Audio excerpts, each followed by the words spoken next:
Welcome to the Efficientpreneur Show with Ahmed Al-Karemli, where you learn how to build and scale your business profitability online with less time, effort, and cost, so you can enjoy a fulfilling lifestyle. Hi everyone, this is Ahmed Al-Karemli and welcome to Be Efficient TV. The mission of this web TV show is to boost the efficiency of your business and life through tips and tricks from leading experts.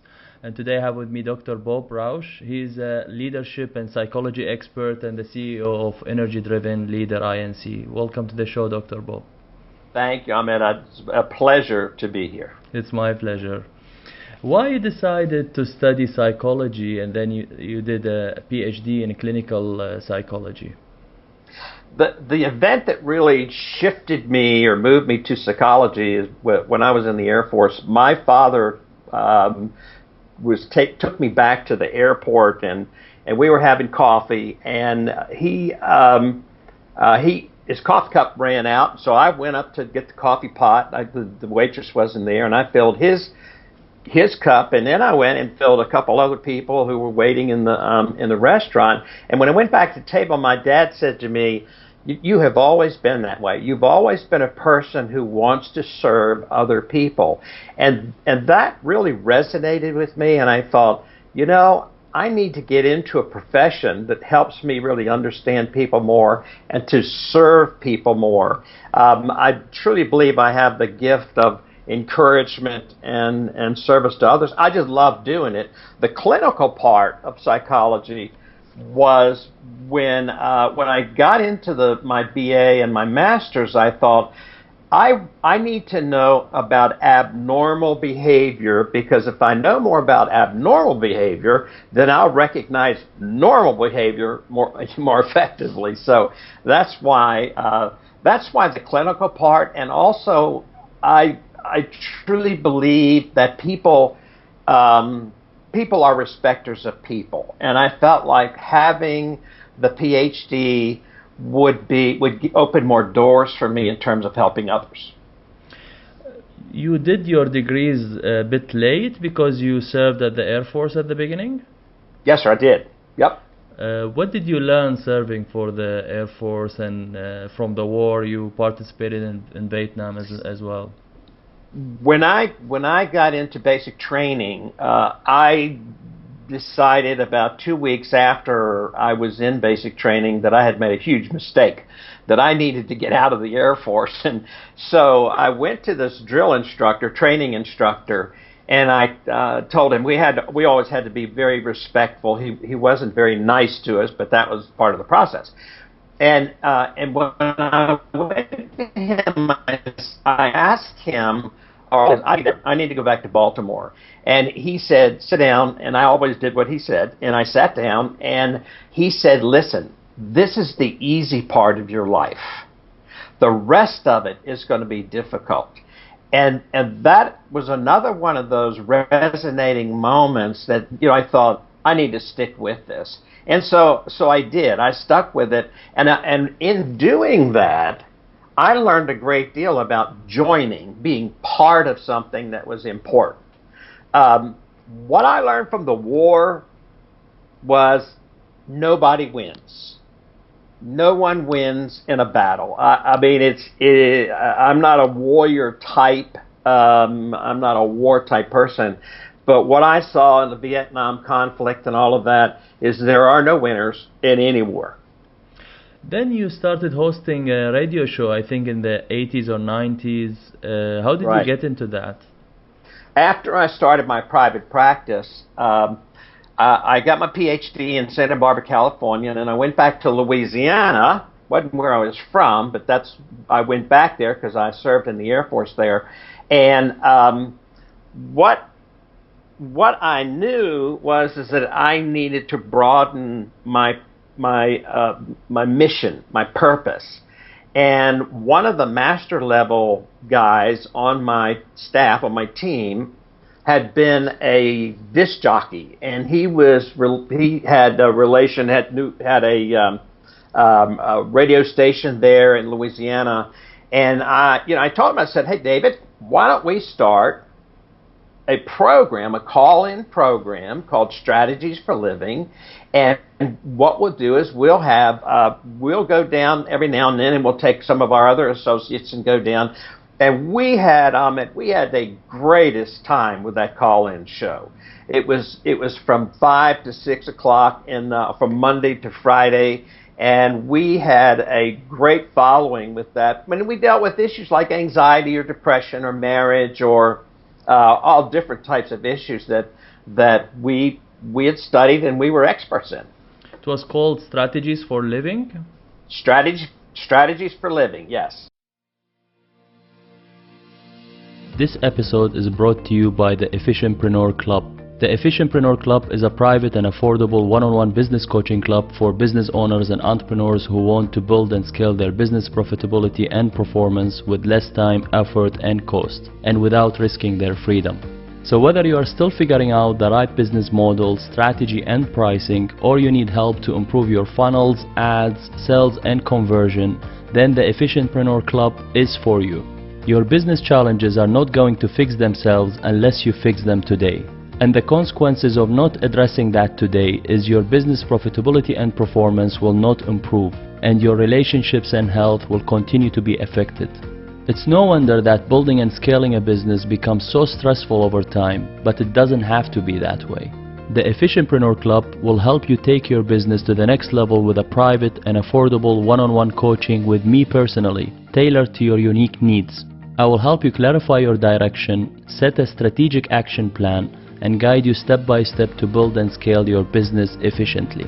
The Efficientpreneur Club will also provide access to an extensive how-to video library, the most highly recommended tools, and a supportive community of like-minded business owners to help you along the way with feedback, encouragement, and advice.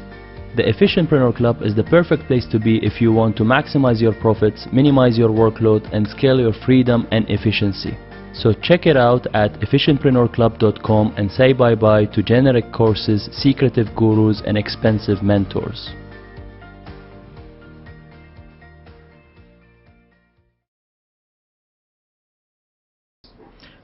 What kind of doors this show opened for you, and how long it was on? Like how many years? I did the show about 2 years. Then I left the show because I was going into leadership development and coaching, and I think the show lasted about 5 or 6 years after I left. Now the benefit was that, again, our name got out there, so it was a really good marketing tool.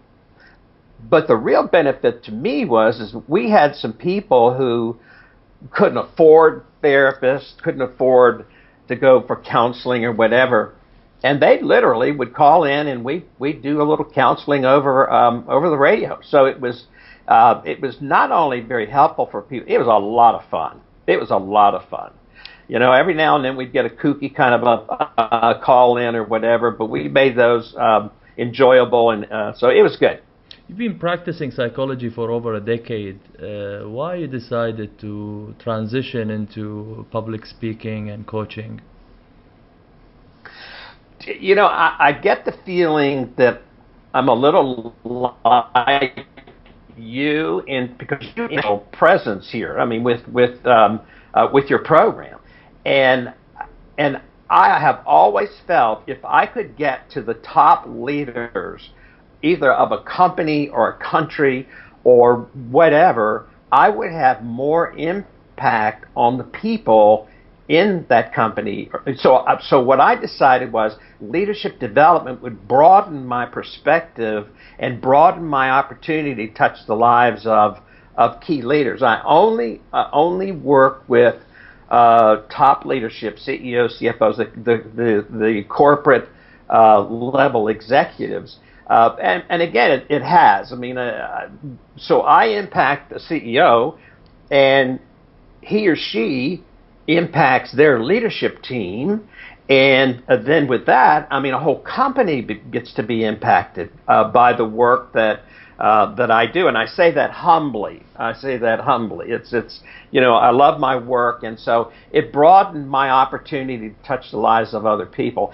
And it was I actually had gotten tired of my private practice. That's when I got into the energy material, and I started really looking at energy in a human being, and that was kind of my entree into starting writing books on energy and helping people use their energy more effectively. But why you didn't continue the radio show? Is it because it was focused mainly on living or like psychology, not energy and coaching? Because it would help you with credibility and to get more clients, I guess, for like from companies or. Yeah, it did. It helped me get more. When I was in my private practice, it helped me get more clients. But I didn't need more clients. I was at a stage in my career in my private practice where I had plenty. I wanted more clients for my associates, and that was what was really important for me. I was there because I had founded Family Therapy. It was called Family Therapy Center. I founded Family Therapy Center. I had 4 therapists working with me. They had master's level, and so yes, it helped me help them, but also with leaders, with people who were driving home at 5:30 or 6 o'clock at night. I mean, they were business people for the most part, or professional people who would turn on our program, and where they would never have gone to a coach or a therapist, they listened to that program. So I had an opportunity to touch their lives as well. You never thought of making a program, another radio show focused more on business leaders? No, I didn't. I feel like if I got myself too divided, then I may not do either one of them well. I've often thought, kind of a double-minded man is unstable in a lot of ways. And so when I started working toward my coaching strategy and building that coaching strategy, using the energy concept, then I really need to focus on getting more experience. I had never been I had never worked in an organization, and I can tell you, Ahmed, the greatest things that ever happened to me, honestly, I had nothing to do with. I really didn't. I was doing how I got into the corporate work was LSU in Shreveport, Louisiana, invited me to do a workshop for local business people and with one of their business PhDs, and I did that, and my part was on energy and performance, and from there, one of the CEOs called me a couple days later and asked me if I would come and work with his leadership team. And I did. I worked with his leadership team a couple years, and the rest is history. I just, I started there, and it just kind of referral from him and others, and it built my consulting business. Since then, you quit completely the psychology practice? Well, I stopped the private practice, but I have to tell you, probably know this. There are a lot of leaders that need a psychologist. I mean, they are decision making and all this stuff in business is related to psychology. It is. It absolutely is. And the more I got into the coaching, the more I realized that my PhD was a real benefit in helping. For example, leaders won't talk. They can't talk to their subordinates because of how it would look. They can't talk to their families because their families can't get a perspective. But they can talk to me. And I've heard a lot of stories that were that had to do with more psychological problems than just business problems. So it was enjoyable to switch and use the psychology in leadership. Do you focus in your coaching on the individuals, the CEOs, or like the executive team, directors, or you go as a consultant to improve the entire or the performance of the company? I always start with one person, and that's the CEO.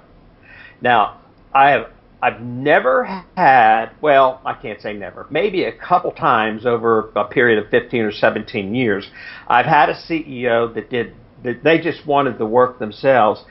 But when I start with a CEO, invariably, he will want or she will want me to do work with the leadership team. And so I'll start individual coaching with the leadership team, but also I'll do team coaching as well.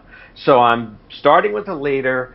I'm building, helping build rapport between the leader and his leaders or her leaders, and I end up doing the whole leadership team. And in some ways, I go down to that next level as well. So it impacts the whole company. You are focused on energy. How do you define energy? It's really not hard, but it's really unusual. Energy is well. Can I tell you how I got into the energy thing first? Yes, please.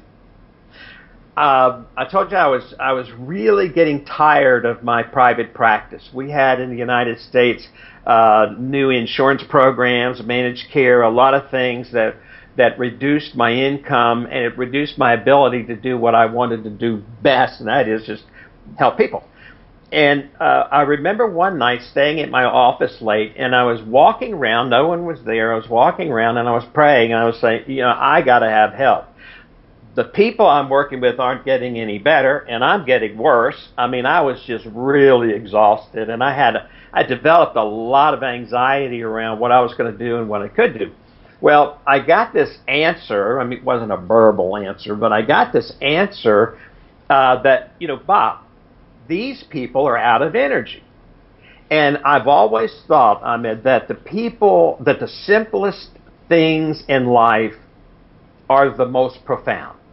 And so I thought that energy concept was profound. And so the next morning, my first patient came in. It was a man. I had a lot of men that came to therapy. He came in, and I asked him, so how did you use your mental and emotional energy this week? And of course, he looked at me like the deer in the headlights. He had no idea what I was talking about. I didn't have any idea what I was really talking about. But sooner than later, I got it. And that is that we have within us an electrical charge, an energy. When we're born, we are born with this biological energy that has various frequencies to different organs in our bodies. And when we die, we don't have the energy anymore. So energy is a resource that drives my mental, emotional, and physical aspects of my life. I move my hands, I'm talking to you, all of that requires energy. The difficulty is that most people don't use their energy for positive things.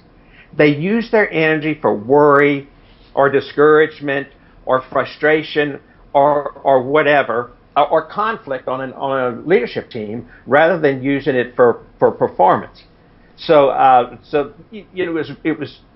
it was a no-brainer to me. And actually, even with corporations, you would think that a soft issue like energy wouldn't be acceptable to people who are running a business. But I have never had anybody push back, because I always attach that energy to performance. If a leader wants their people to perform, and yet he or she's beating them half to death, not communicating with them or criticizing or whatever, then what happens is he's taking the energy away from the people, and yet he's still asking for 100% performance. It's impossible. It's like putting gas in your automobile, putting it in neutral, and stepping on the gas, but you're not going anywhere. And that's what I found, or what I find happening in an awful lot of companies. The leader doesn't understand how energetically he destroys the the energy of his or her people. How do you, is there a scientific measurement for energy, personal energy, other than just feeling it, that someone having the energy or performing well or his numbers are well? Is there a specific tool to measure the personal energy? I don't believe there's a specific tool, but what I did after I got into the energy study, I started finding physicists who obviously they're all about energy. And so I found, read about a gentleman in Germany, Dr. Fritz Albert Popp, who is he's a biotheoretical physicist. What he studies is energy in the body. What Dr. Popp is looking for is a cure for cancer. And he thought that when he discovered this energy, which are called photons, he thought that we would eat vegetables or we would eat foods or whatever, and we would, because vegetables and all that go through photosynthesis, he thought that we got the photons and then we eliminated the rest. But what Dr. Popp discovered was that is not true.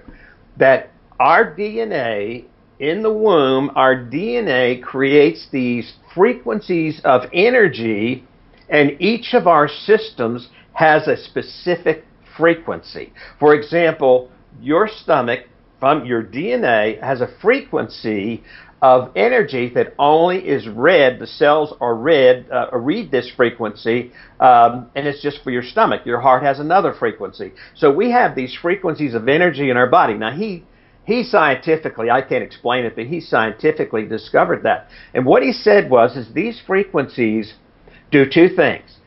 They help our cells communicate so they know what to do, when to do, and how to do it, all that stuff. But the other thing that he discovered is that when a cell gets sick, the frequency is like a neighborhood watch. It calls for the immune system to come in and repair the cells. Now, the other thing that was fascinating to me was that he said there were only two things that literally killed the energy or broke the frequency. One was cancer, and the other was stress.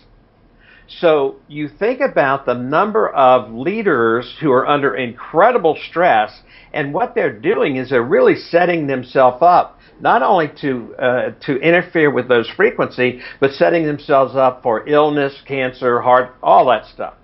And so using your energy wisely is pretty important. And I apologize, I don't know all the apparatus and all that Dr. Popp used, but he's adamant that we are not a chemical being, we are an energetic being. And it works great in organizations.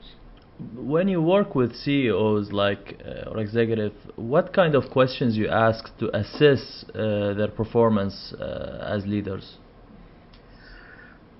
I have basically 5 steps in my coaching, and what you're asking is really what's the first step. So I will ask that person, what is your personal purpose in life? Most people operate by default. They don't have a purpose. And so I want to know what that purpose is, because that would be an area of coaching. The second thing that I ask... So just in point 1, purpose in life, not purpose or vision for the company. Purpose in life. Okay. Yeah, what is your purpose in life? And then I ask them, what are their strengths? What do they believe are their strengths that they bring to the table? And along with that, the third thing is, what are your personal objectives? What do you want to accomplish in life? Not just the overall vision or purpose for your life, but what is it that you want to accomplish, and what specific objectives do you have? Can we say objectives are goals? You can say that. Goals are kind of like the thing that I'm going to achieve. Objectives are the ways I'm going to reach those goals. So if I have a purpose that says I want to make a difference in the lives of people by discovering their potential and maximizing their energy, that could be a goal. That is my purpose.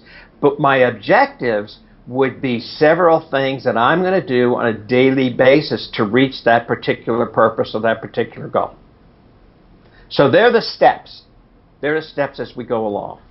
So I want to know about that individual. I only use one profile, personality profile. It's called the Berkman profile, Berkman International, and that helps me understand two things about a leader. One, it helps me understand their strengths on 11 areas or 11 components of behavior. But two, it helps me understand their needs. For example, do you have children? No, I'm not married yet. Okay. I have 5 boys, right? So I can tell you that every one of my boys, when they came home from the hospital, had a different personality. They had different needs.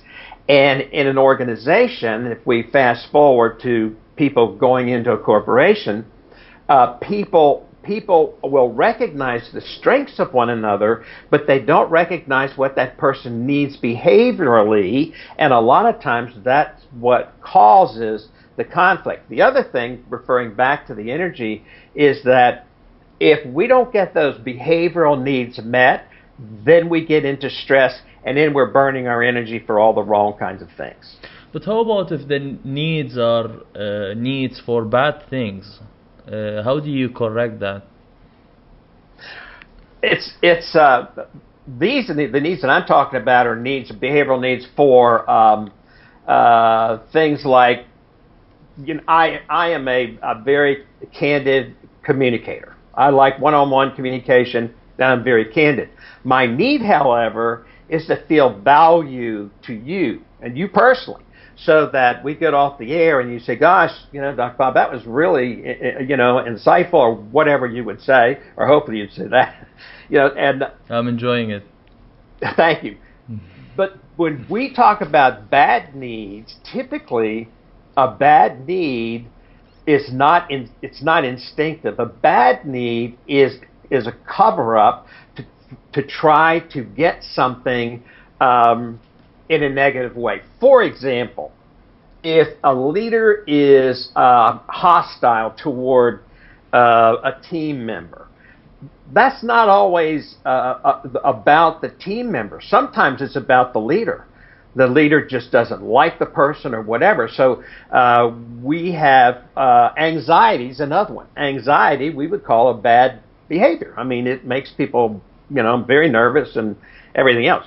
But anxiety is created by something. It's created by we're not getting a need met, and so we end up living in this anxiety or in this depression. Am I answering the question? Yeah. But I just wanted to ask you about the purpose. The purpose it should be a very general thing, like I want to add value to other people, or I have to add value in terms of saving the dolphins, like very specifically in a specific area. Well, it could be both, and here's typically a purpose is, first, it's what I bring to the planet. I am an encourager.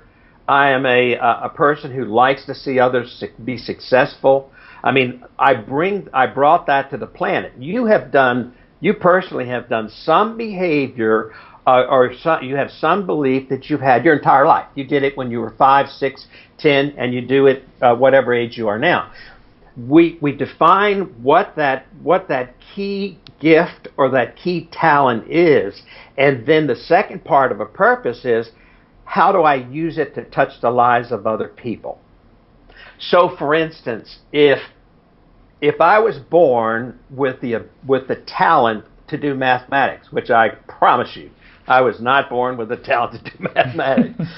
But if I'm born with a talent to do mathematics, and I say I am a very logical individual, and I'm very conscious of my ability to figure out mathematical equations and all that, that's the first part. The second part is, how do I use my talent of math to touch the lives of individuals, or touch the lives, and person could be a teacher, person could be a physicist, a person could be anything, but we define our talent, and then we define how we want to use that talent. So after you get the answers for the purpose, strengths, and objectives, then what you do? That's the first part. The second part is, I call it virtue. It's more of virtue is a great Greek word that means energy. It's another word for energy. It could be your values. But what I want to find out after they've defined that purpose, how are you using your energy on a daily basis? Are you wasting it? Are you defueling yourself because of worry, because of frustration? Are you living in conflict somewhere? I want to find out how they use, and I do have a process that I use, some assessments that I use to define. For example, some people use their energy to please people because they need people to like them. And everybody, all of us we want to please. But if you get into the place where you need to please, then what happens is you're operating from a negative behavior. It was a positive that became a negative behavior. So I began to look at all of those characteristics, or all those things that how they use their energy from a negative perspective and also from a positive perspective. Now, we use our energy, again, three ways: mentally, emotionally, and physically. The purpose comes from spiritual energy. We all have a human spirit. Now, I'm not talking about religion. We all have a human spirit. You've heard people say, that individual is a spirited person, or that's a spirited team. The team has high spirits. Well, that's not just how well they play.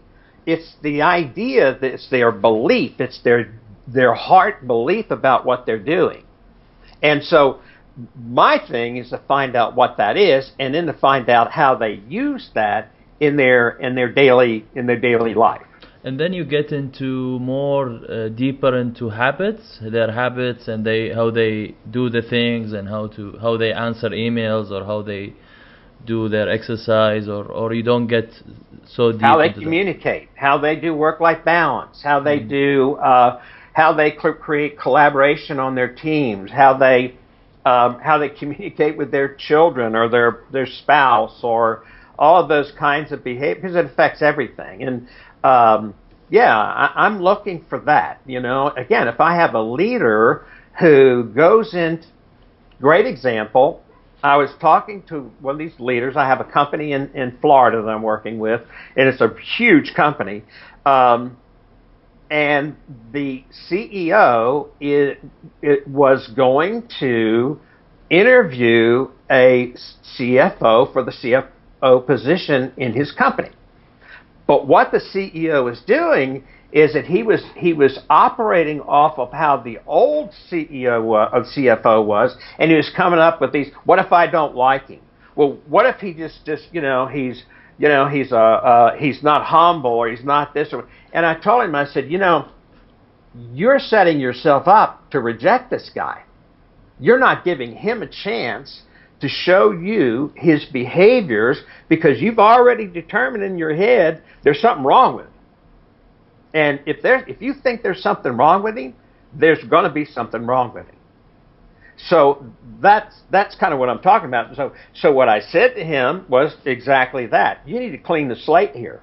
Here in Texas, we call it pump your brakes. You need to kind of pump your brakes and accept this guy just the way he is, and see what you like about him. It doesn't mean you have to hire him, but he was using his energy for all the wrong reasons. How long usually this process takes to coach a CEO? Like, is it sometimes 4 years it takes, just like monthly visits, or sometimes you just go for 1 month and you finish it? Most of the people who hire me. They'll start with like 9 months. They never stop at 9 months. That I generally, because of their choice, not because of me selling them, it's a 2 or 3 year project. And here's why. The third step, the first step is finding their strengths and their purpose. And the second step is finding out how they use their energy. The third step is self-control. That means how are you continuously using your energy and your strengths to create high performance in yourself. And what happens is we have this tendency when we start a new behavior over a period of 2 or 3 weeks, if we're not really being accountable to somebody, we have a tendency to go back to the old behavior. The old behavior you maybe have been doing for 20 years. Well, it's not going to change in a month. So it takes time, and it takes someone who's a very firm, and I'm a pretty straightforward coach. When I was talking to the guy last night, I didn't say, well, I'd like to suggest, or maybe. I didn't do that. What I said was, you're killing it, man. You're killing it right now. You gotta drop this self-guess, or this second guessing about him and about you and all that. So it takes a year, but people who really want to grow and who really want to develop, it's 2 or 3 year process. But is it on weekly basis, daily, or like you just on weekly basis you visit and sit and see how the CEO is performing and you take notes, or how you do it, or just by questions and answers? If you have enjoyed today's episode, I would like to invite you to check out efficientpreneurclub.com. The Efficientpreneur Club is the right membership for you if you've been working to grow your business for a while now and things aren't happening as fast as you want. If you are tired of generic courses, secretive gurus, and expensive mentors who charge $2,000 to $5,000 a month, then fob you off onto sub-coaches or connect with you in group coaching calls. If you are already stressed out about your business model, sales, productivity, team, and systems. If you are scrambling in the evenings and on the weekends and you never have time for yourself and your family. Those problems are not going to fix themselves unless you fix them today. Why? Because your business profitability and performance are not going to change unless you do, and your relationships and health will continue to be affected. Building and scaling a business becomes so stressful over time, but it doesn't have to be that way. The Efficientpreneur Club is a private and affordable one-on-one business coaching club for business owners and entrepreneurs who want to build and scale their business profitability and performance with less time, effort, and cost, and without risking their freedom. The Efficientpreneur Club will help you take your business to the next level with a private and affordable individual coaching with me personally. I tailor the program to your unique needs. I will help you clarify your direction, set a strategic action plan, and guide you step by step to build and scale your business efficiently. The Efficientpreneur Club will also provide access to an extensive how-to video library, the most highly recommended tools, and a supportive community of like-minded business owners to help you along the way with feedback, encouragement, and advice. The Efficientpreneur Club is the perfect place to be if you want to maximize your profits, minimize your workload, and scale your freedom and efficiency. So check it out at efficientpreneurclub.com and say bye-bye to generic courses, secretive gurus, and expensive mentors.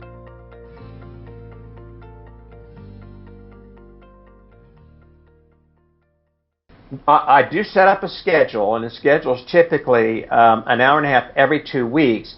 But I'm 24/7, Ahmed. In other words, when a leader hires me, it's I am 24/7. So the guy who called me yesterday called me at 7 o'clock. He also called me on Sunday. He had another issue I want to deal with on Sunday. Now they don't abuse the time, my time, but they. Problems don't come at scheduled times, And so I don't want a leader who's responsible for a lot of people to have to wait a week before they talk to me. I want them to talk to me right then, so that we can find some solution or some action step for them to do. So they involve you also in the technicality of decision making in terms of technical things in the company, in terms of numbers or figures or what decision to take, or only on their emotional or mental state? It's typically not in terms of technical issues, because that's more process oriented. It's more behavioral issues. And anyone who's listening to this knows it's not so much. I mean, the processes only fail because people fail. Everything is a people problem.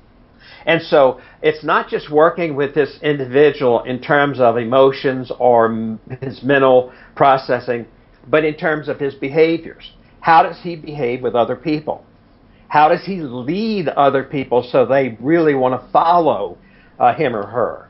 And, I think once I help a person get to that place to where they know that they're successful, then all the processes work. Let me give you a quick study that was done. I read a book probably 4 or 5 years ago called The Witch Doctors. I forgot the guys who wrote it, but they were basically evaluating all of the programs for coaching and consulting and all of that. And in that book, there's a psychologist who did a study, and he studied key leaders across the United States, and had quite a large population that he studied, and he found that the greatest fear of key leaders was that their subordinates find out how inadequate they felt in their job. Now, that's an emotional thing. It's a behavioral thing, but it's an emotional thing, and think how much energy those people are wasting worried that their subordinates or their team members aren't going to think they're smart or know what they're doing or whatever. But that was a pretty revealing study to me. What do you do to reduce the stress of those individuals or executives? Like, what do you advise them to do, to techniques or tools or certain habits to minimize the stress?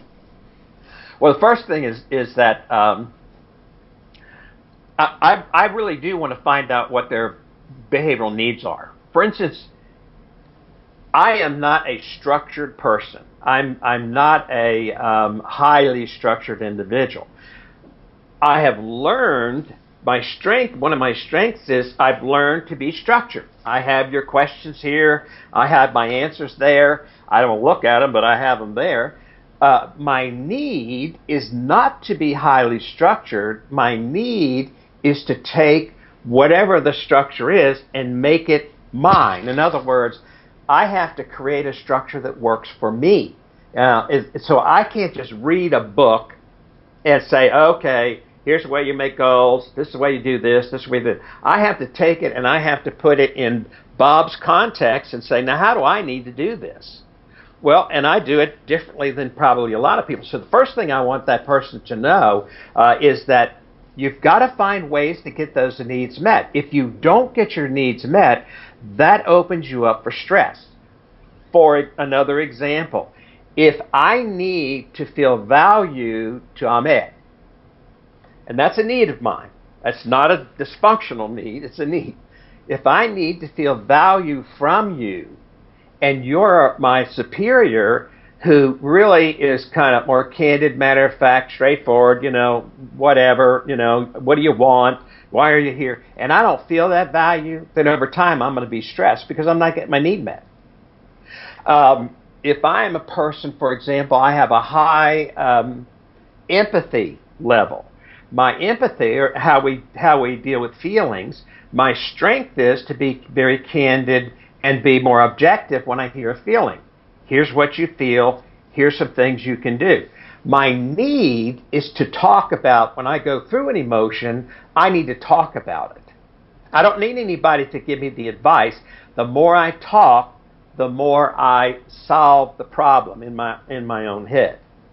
Now this happens. Go ahead. I'm sorry. No worries. I wanted to ask about how you shorten the time of the decision-making cycle between the executive and the team, their teams. Okay. Everybody, I would have everybody take this profile that I use. It's a leadership profile, the Berkman. I'd have everybody do that, and then what we would do is we would look at everybody's decision-making need, because some people are very quick decision makers. They need to. They don't need to talk about it a whole lot. They need to, pull the trigger, make it happen. There are other people who need to process the decision. They need to know what's the process, why are we doing this, and all of that. There are other people who need to find the detail. What's the detail of this decision? And there's another group of people who's it going to affect?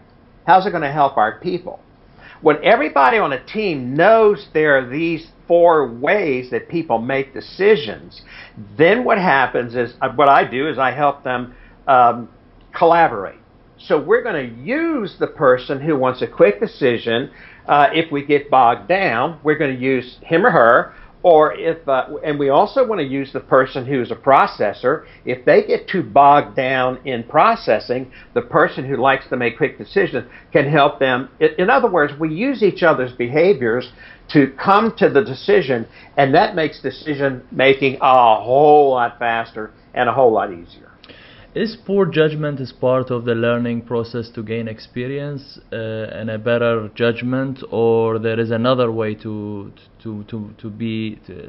make a better judgment? I love that question. I just love it.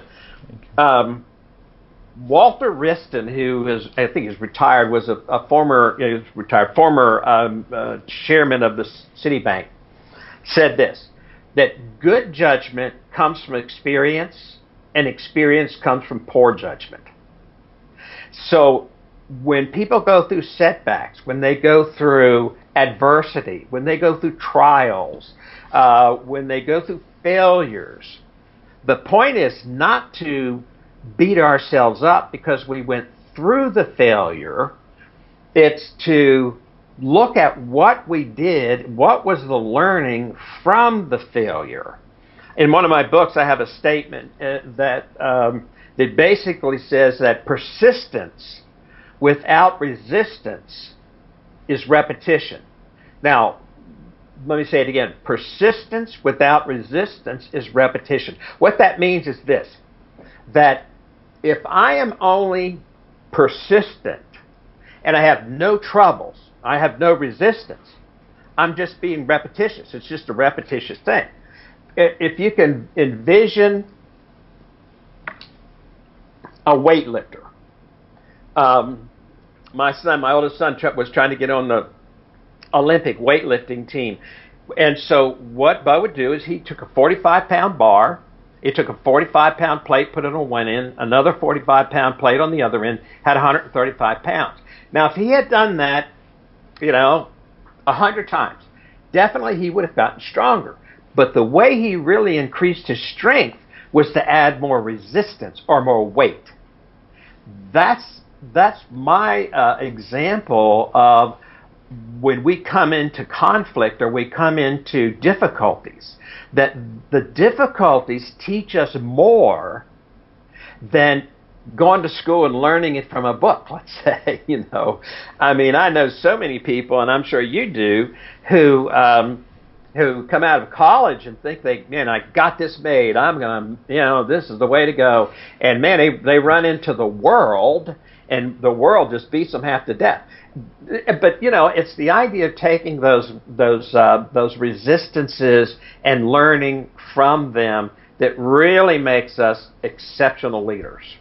Do you believe that failure is a better teacher than success, or no? I do. Because to me, success is what I've done right, and I celebrate the reward. I get the reward for what I've done right. But I won't get any better at whatever that is until I experience some failure in the process. And that's every profession I know. That people I've talked with have told me that their turning point in their life was some failure, whether it was a divorce or it was they got fired.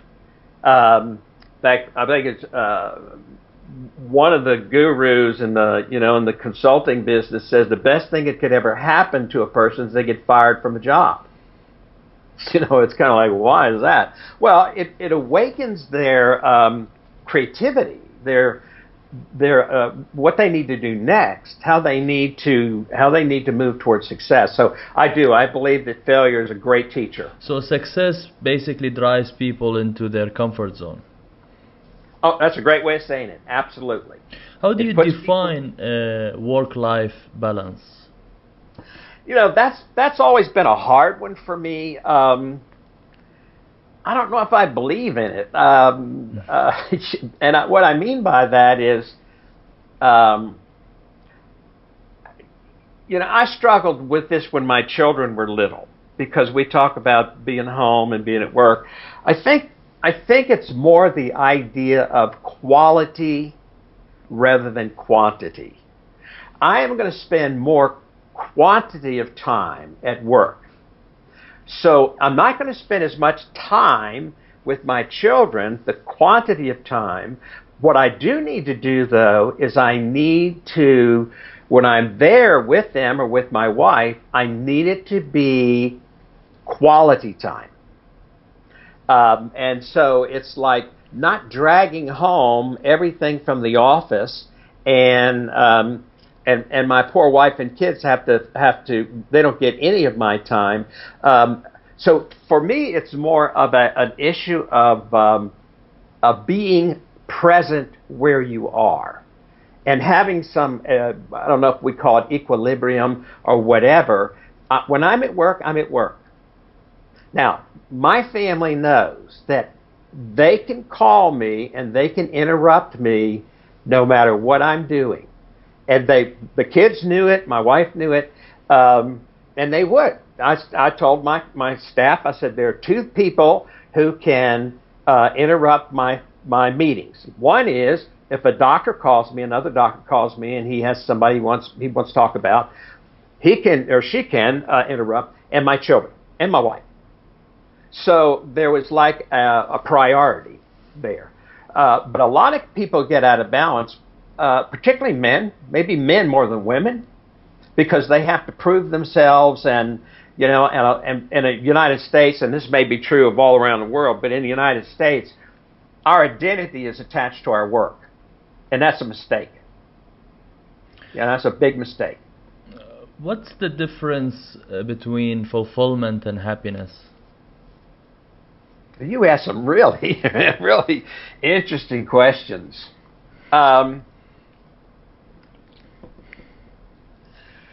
Fulfillment for me is living my purpose. Happiness is an event. I'm happy. I was happy when we got our new Bichon Frise dog. I'm happy when we have an opportunity to sit, my wife and I have an opportunity to sit down and talk. Fulfillment comes from me living that purpose.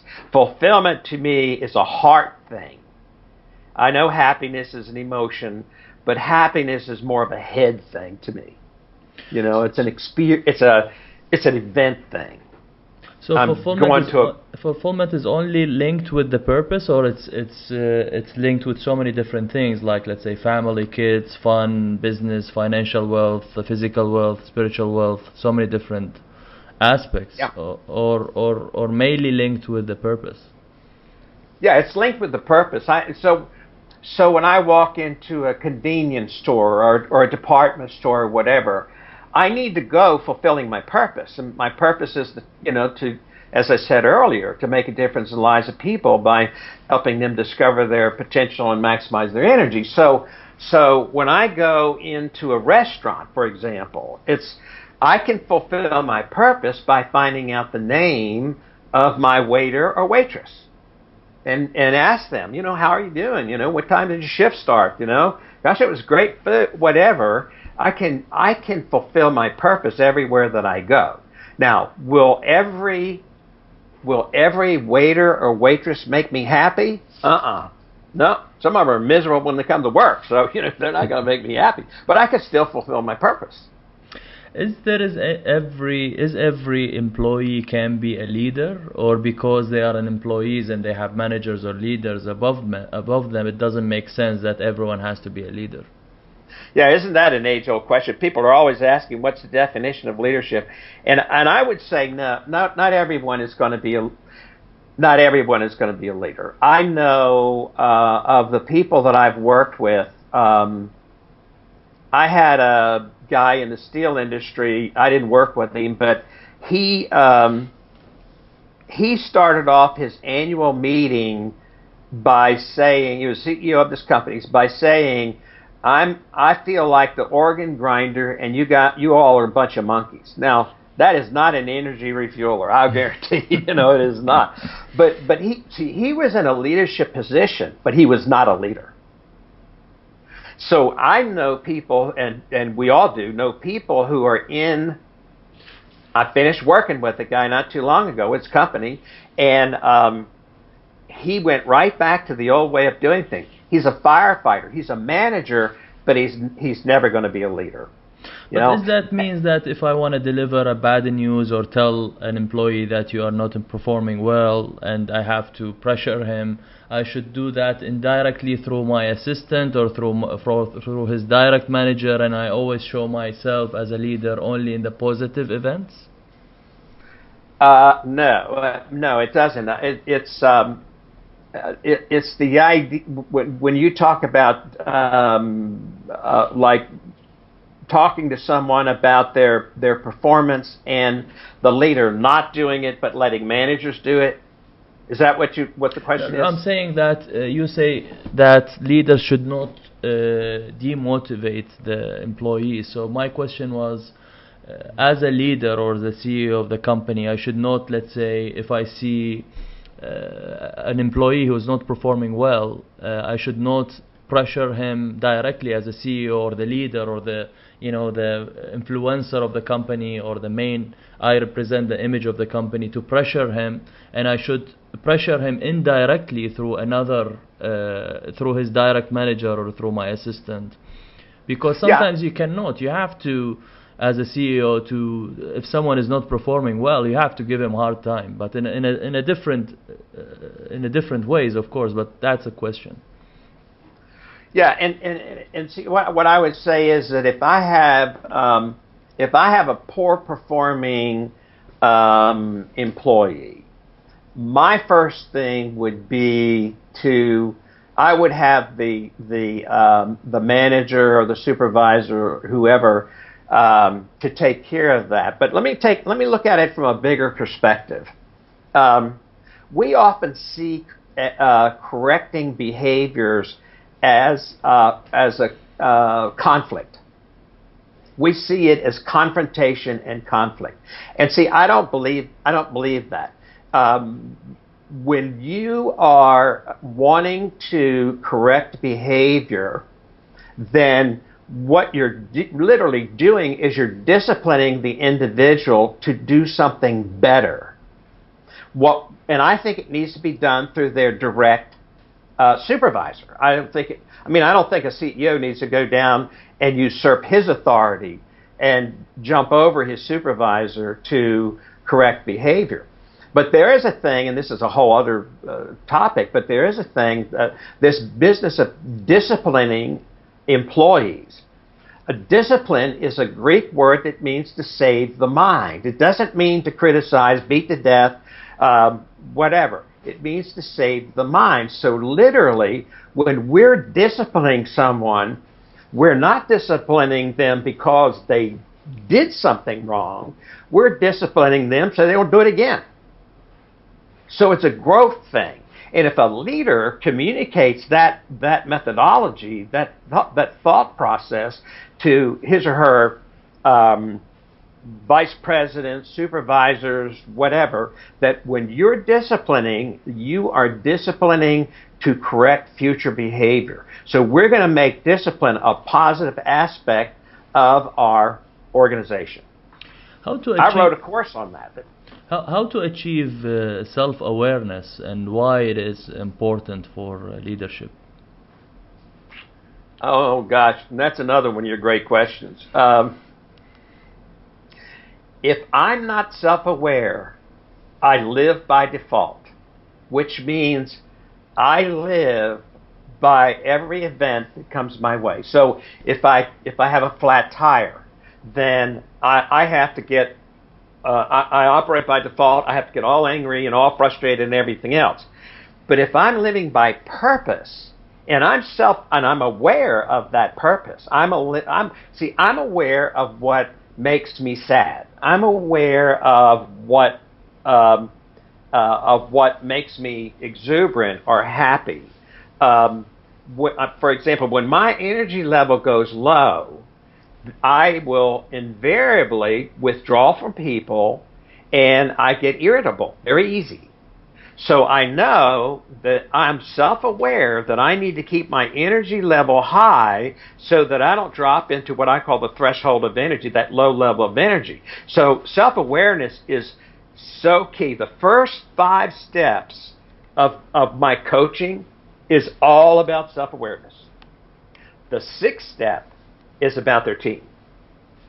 Because if a leader's not self-aware, the same old behaviors are going to happen over and over and over again. The other thing is I think people appreciate transparency. I think they appreciate a leader who can say, I'm not good at this. This is not my forte, or, whatever. And that self-awareness is really encouraging. In my book, it's really encouraging to the followers in an organization or in family. Can high performance lead to high level of anxiety? Yes, totally. It's another question I just love. I mean, I think you read my materials. We come into the world with a want to. I want to perform. I want to please. I want to prove. All of those are very, very good behaviors. They're all behaviors that we need to adopt and work on. When we get stressed to a certain level, if that want to becomes a need to, for example, if I want to perform becomes a I need to perform, then we develop this, what I call hyper responsibility. It's all my responsibility. It's my fault. It's I have to do it. I have to correct. It all becomes a very, very negative process. And that negative process, I found 3 things, these 3 things that I'm talking to you about, that lead to anxiety attacks and panic attacks. So when your performance goes to being hyper-responsible, then you're setting yourself up to have a truckload of anxiety. Pleasing people, very natural. We have a desire to meet the needs of others. If that pleasing moves to people pleasing, then I'm going to set myself up for anxiety. If I have to please you, for example, when I come on your radio program, then I'm going to say what I think you need to hear, what you want me to say. But if I come on to your program and I want to please you, then I'm going to say what I believe about it. Now, will you agree with everything? Maybe, maybe not. But the bottom line is, if we get into people pleasing, then we get into setting ourselves up for a panic attack or for long-term anxiety. I don't say this. I have 5 leaders right now that I'm working with about their anxiety level. And it goes from people who are afraid they're going to die to people who are afraid they're going to lose their job. I mean, it's all that anxiety. The third thing is proving ourselves. Everybody wants to prove themselves. We get confidence in our personal capabilities. But if that proving, I want to prove, moves to I need to prove, then I'm driven. That's where if we call it work-life balance, that's where people get out of balance. That's where people get angry faster. That's where people experience the anxiety at a higher level or even get physically ill. So what I found is those three behaviors are the precipitators for an awful lot of anxiety in our life. How your work-life routine look like? Mine? Your work-life routine. Yeah, I get up. I'm an early morning person. I wake up 4:30 or 5 o'clock, and my wife's kind of a later person, which is good. So I get up and I do my meditation. I do some quiet time, and then I do something that my father taught me a long time ago. He always said, always paint the back of the house first.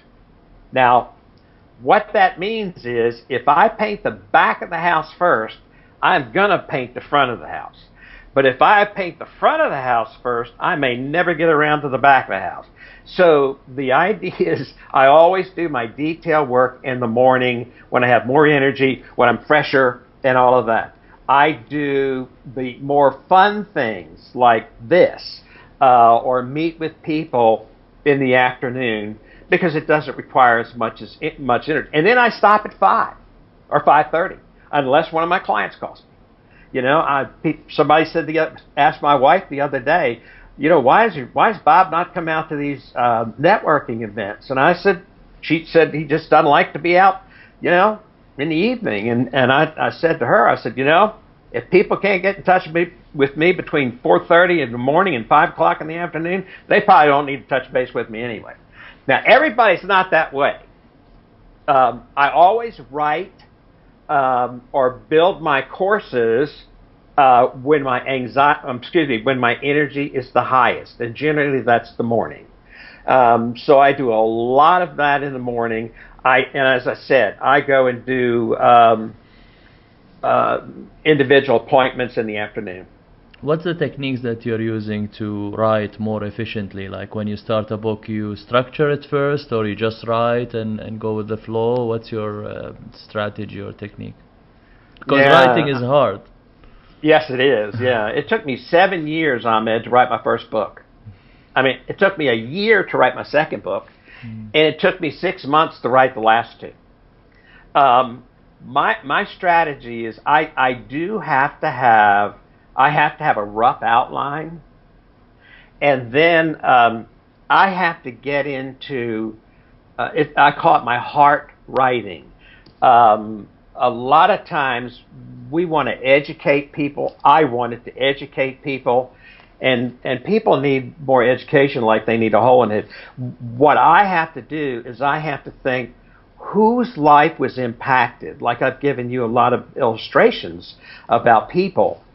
Whose life was impacted by this principle, and then I'll write about that, and I'll use that example, and I find that it speaks more to people. Now, I'm kind of I call it a junkyard dog. When I get a hold of something, like a bone, I got it. You know, I will, regrettably, I'll spend a little too much time at times writing, and I have to back myself off, or my wife says back off. But I love to write now. I mean, I'm better at it, and then after I get it done, I send it to my editor, and you know, we go from there. Did you self-publish your books or published? I did. I self-published them, and that's probably because I could get them out faster. Yeah, the first book I wrote, like I said, it took 7 years. Was Energy Matters, Tapping the Power Within. The second book that I wrote was The Secret Power in Stress. Actually, I wrote 2 books on the secret power and stress. One is reducing the stress in our internal and inside, and the other is reducing the stress in relationships. And then the last one was The Power of Personal Energy. And I just finished a course on energy overcoming anxiety. So, you know, I just love doing it. I self-published them because it got out faster. And sometimes I use them as business cards. What's best marketing strategy that helped you selling your books or selling your coaching business? Right. Yeah, and see, coming back, you're exactly right. Coming back to the my purpose. See, if my purpose is to touch the lives of people, I don't want to spend a lot of time marketing books. I'd rather give them away and let people, call me and say, hey, how about coaching me or whatever, that kind of thing. So yeah, it is. You're right. It's a good marketing strategy. Any other hobbies? Scuba diving. I work out. I used to do triathlons till my back gave way, but I love triathlons. Love scuba diving. It's kind of like going back to the womb for me. I mean, it's just a very pleasurable thing. And I've always worked out since my Air Force days. I've always been a real fanatic about, I'm older now, so I can't do as much. But yeah, those would be my other hobbies. Top 3 mentors. I have unusual mentors, and I'm going to come back to the book thing in just a second. There is a guy named Dana Cushman. Dana, he's dead now, was a potato farmer in Maine. And Dana had this depth of spirituality that I just loved. And he taught me a lot of things about living life.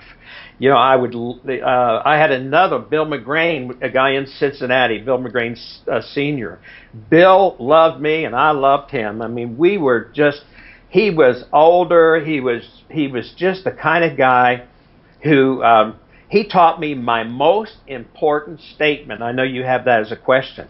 And that is always, always, always ask questions. And that just resonated with me, to always ask people questions. But Bill is one. Also, a person who's probably more well known is John C. Maxwell. John Maxwell wrote all the leadership books. I'm a founding partner with John's leadership, not leadership, but coaching and speaking and training program. And he's a very interesting guy. He's really a great guy and a great indirect mentor. What are the top 3 favorite books? The Christian Bible, and I read 3 books every year. The Christian Bible, Man's Search for Meaning by Viktor Frankl, and Think and Grow Rich by Napoleon Hill. I read those 3 books every year. Now I read a couple books a month, but those are my 3 favorite books. Love Viktor Frankl's Man's Search for Meaning. If you have a chance to ask your younger self, what would you ask your younger self? I would say... To advise, sorry, not to ask. Yeah. Learn to relax sooner. As I said, I could be like I used the junkyard dog thing, like, if they get a bone, they're not going to let it go. I really pushed things in my younger life. And, all the pushing didn't get things any faster. They just created more stress is what they did. But if I could go back and talk to my younger self, I would say, Bob, just kind of relax a little more. Most people, when I ask, wise people like yourself have long experience in life, always they answer the same. They answer this question in the same way: that relax, slow down, really take your time. Yeah. Top 3 people go ahead. Sorry. I was going to say that's great for you. You're a young man. I mean, you're getting all this information, so it's going to be great for you. Thank you. Top 3 people that you are inspired by. I was inspired. He passed away last year. Warren Bennis was one person I was really inspired by. His writing. I never met him, but his writing. And also, I'm really inspired by. Maxwell was another one I'm inspired by, because of the family he came from, and because I mean, he's just a very unique man. And, I struggled with the third person until I realized I'm inspired by my wife. I mean, my wife, it's maddening sometimes. She wakes up in a brand new world every single day. And I'm thinking, how do you do that? How in the world do you do that? But she does. I love her dearly. She's the queen, and, she's a great inspiration for me. What's your favorite book for Maxwell? I like the, gosh, I'm blocking on it, the one about teams. All his books have a similar title. But anyway, he wrote one on teams, and I like that one. What makes you really happy? Oh man, as I said earlier, I love to see people be successful. I've never been jealous of people's success if they got ahead. I just haven't been that type of person. And when people call me and say, you know what, guess what? I just got this brand new whatever job or whatever, I'm just thrilled to death for them. It makes me really happy. And my kids as well. I have a son, we have 5, so I have a son that's a pilot. He's always having something that just, thrills me to death. I just love hearing their successes. Last question, how people can contact you? I'm going to give you my email address, Dr. Bob, DRBOB, at energydrivenleader.com. That's Dr. Bob at energydrivenleader.com. People generally don't give out their telephone number, but I do, 469-387-6655, or my website, www.energydrivenleader.com. Thank you so much, Dr. Bob, for this journey. It's unbelievable. Really appreciate it. Thank you. Listen, Ahmed, I've been looking forward to this, and you're a great host, and thank you for giving me the opportunity. Thank you. Thanks, everyone. Be efficient and stay efficient, and see you soon with another leading expert. Thanks for watching or listening. It means the world to me if you would leave an honest review of the show on iTunes or any other podcast platform that you are listening through. And big thanks to all the people who have already reviewed the show. Discover how to build and scale your business profitability and performance with less time, effort, and cost. Check out efficientpreneur.com.